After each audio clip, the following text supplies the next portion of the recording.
Well, if we were low on water during the summertime, we are not low anymore. Woo-wee. Well, what's up, y'all? I'm Dusty. This is Fox Holler Homestead, and of course, the challenges are never ending.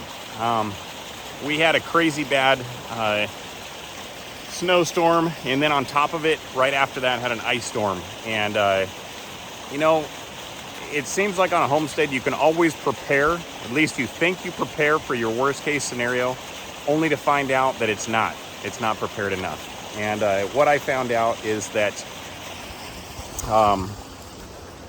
our water supply, which is right there, this is going to supply our sink, for washing dishes, showers. It gets filtered a few times in between that, so it's non-potable. We don't drink it, but it is very, very, very important to have that water. Well, come to find out, you guys probably remember when we did that pipe right there. That pipe is buried. I dug a trench all the way up to the RV, and it's buried probably about 16 inches below the ground, and then I bedded over the top of it with all of the bark, the wood chips and stuff that we got during the summertime. And from that point, wherever the hose comes out, there's a hose and an electrical cord in there. When the hose comes out, like right there, it has insulation on it, and then up towards the RV, I got more insulation. Well, long story short, I go to fill up the water the other day, and the hose froze. Go figure. But there's a couple different reasons for why. For one, it was really, really cold. I'm pretty sure that I had the insulation, or had it insulated enough to where it wouldn't do that.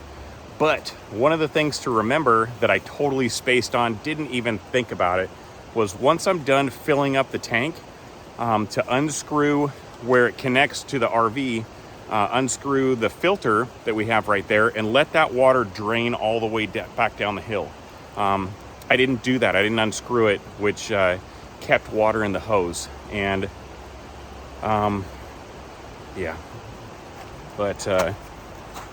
so now I'm on a mission again. I did buy a better hose as well. I got a garden hose, one of those green garden hoses, for free, and I really thought that would be enough, being as that I insulated it enough. But cheap is not better. It really isn't. It was one of the cheap garden hoses that you can get. So I've since dug this up. This is where the pipe comes out. It comes up, it's a little bit, but there's a bunch of bedding over top of it, a log, so on and so forth.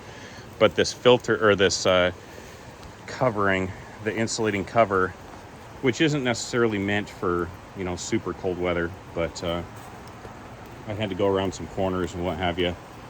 And I know, I'm kicking myself now. But we haven't had a fresh flow of water to fill the tanks up in the last couple days. And it's just been freezing. We've been waiting. So yesterday the weather started changing. It's actually really nice right now. It's probably between 41 and 45. So just kind of letting things thaw out a little bit, but I think that it's enough.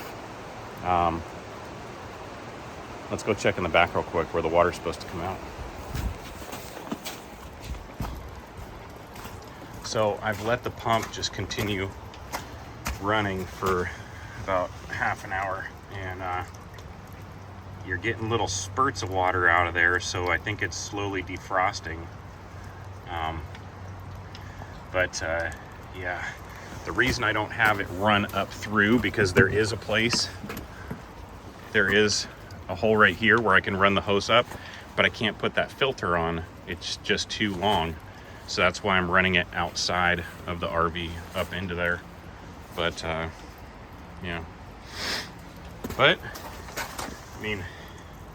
little bits of progress.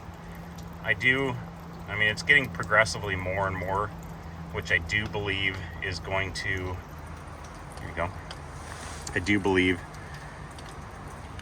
is going to eventually free up, which I could probably just leave it alone and let it be, but the reality of it is I need to take where that insulation or the insulated pipe outside of the Schedule 40. I need to put Schedule 40 in there and give it an extra thingy, protection from freezing, and then again bury it where it was and then bed it with a wood chip. So just never ending. But so that's what I'm doing on Christmas Eve. So let's get to it.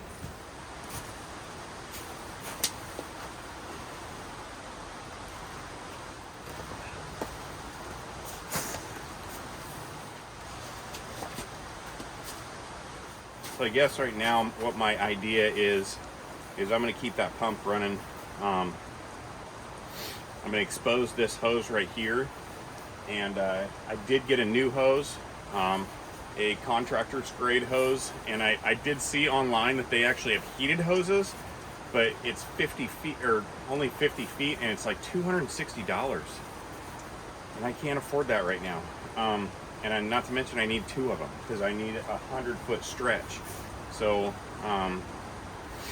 man. But I do have some more Schedule 40 conduit. I'm going to undo it all the way and then connect the new hose onto the old hose, pull the old hose all the way through so it'll pull the new hose along with it. And from that point, run the new hose through the conduit, shove the conduit, run it all the way underneath the RV, and then we should be back in business. That goes all the way over to the other side. So luckily this run is not super long, but I wish it would just start running. Okay, I got everything undone. Michael is up there holding the new hose, which is attached to the old hose. Now I need to come down here, undo right here, undo the hose from the pump, and start pulling it through until I can get to the new hose. So hopefully I can keep my camera here. The problem is it's raining, so the phone all soaked.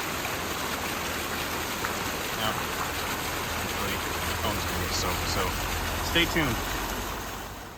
Well, it's 2 days later, and all of the snow is gone.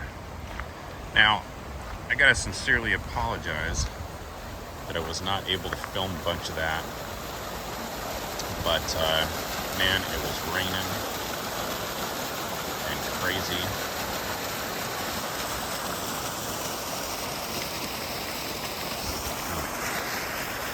Man, it's so nice out here right now. It's like 54 degrees.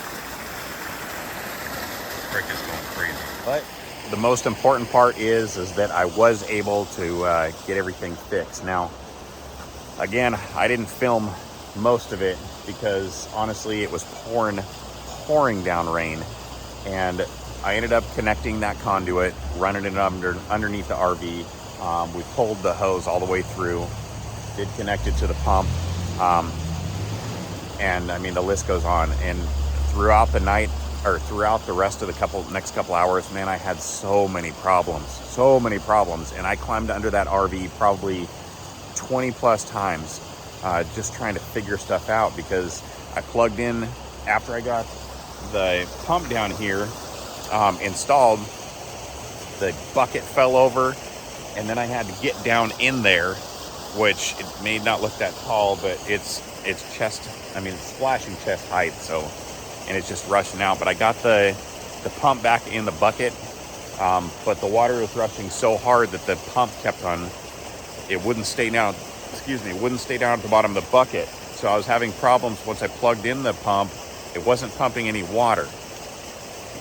Oh, such a headache. And I went back and forth in the complete pitch black with my batteries were running out. But I got it. Eventually I took the pump right there, and my last ditch effort, it wouldn't stay down, and I just figured it was sucking, it wasn't sucking enough water. There was getting air bubbles in there, so I stuck 2 big rocks on top of it inside the bucket, went up to the top, and it's pumping water. This made me very happy. We got to take showers on Christmas, which was pretty awesome. And I mean, the things we take for granted in our life, in our lives, things as simple as taking showers. But again, I apologize for not being able to go through and film a bunch of it. But today we actually have a RV repairman. He's a really good guy. His name is Nick. I'm gonna make another video. He's coming out to fix the pump right now. Should be here in a little bit, and fingers crossed. But of course, our power went out 2 hours ago. So luckily it's not super cold. It's like 54. But he says he has backup power to get the pump running and see if it works right. And fingers crossed, that's all it is. Fingers crossed, all it is the pump, and it's not a leak somewhere. And when I was under the RV, I didn't see any leaks. I mean, you could hit the liner underneath it, and if there was leaks in the system, it would come down that liner and collect somewhere. So, actually, I can see him sending me a message right now. So, anyway, I got nothing but love and blessings to all y'all, and hopefully I can make a video of this pump being replaced and introduce you guys to Nick and give you guys his phone number. He is a master at especially dealing with Raptor toy haulers and other big giant fifth wheels, and pretty much everything included in taking care of RVs, but the mechanical side of it. But I got nothing but love and blessings for y'all, and I hope that you guys had an amazing Christmas and amazing Yule. And next is in a couple days, it's New Year's. We're starting off amazing. So yeah, I'm Dusty. This is Fox Holler Homestead. Love you guys. Bye-bye.